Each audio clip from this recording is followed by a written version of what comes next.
Now, civil society organizations have expressed serious concerns about the pace of implementing the peace agreement in South Sudan as the country approaches their general election slated for December.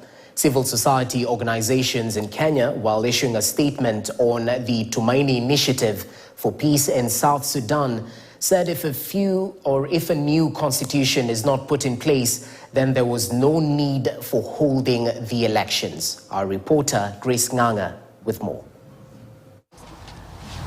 So keep coming. South Sudan's opposition and civil society groups currently negotiating a political deal with the government in Nairobi say South Sudan is not ready for the December polls. Present, there is no adequate preparatory work that has been undertaken by our electoral institutions in the country to enable the elections to happen in December 2024 as scheduled under the current peace framework. South Sudan is not dying in December, so that they must hold elections in December.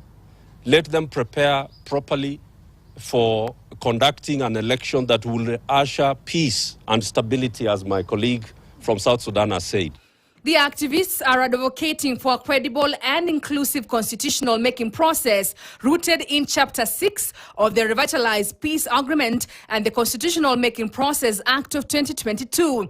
This process aims to produce a permanent constitution that accurately reflects the values, aspirations, and priorities of ordinary people in South Sudan. Permanent constitution for South Sudan is even more important than anything else in securing stability and predictable governance of South Sudan.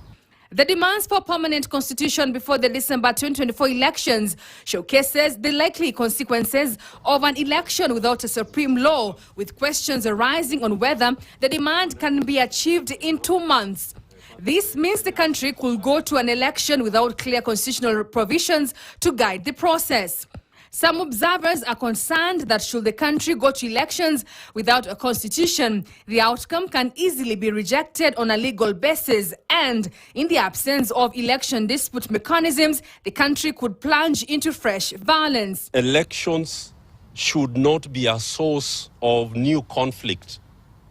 And if elections are not managed well, they can actually trigger a new round of conflict. They applauded President William Ruto for stepping in to help end a civil war between President Salva Kiir's government and various armed groups that splintered continually since 2013.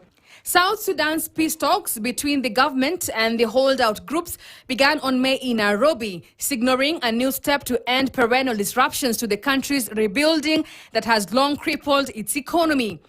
The country faces a dilemma. Delaying elections means the transitional government of national unity formed out of the 2018 peace agreement will run to the end of its extended term in February 2025.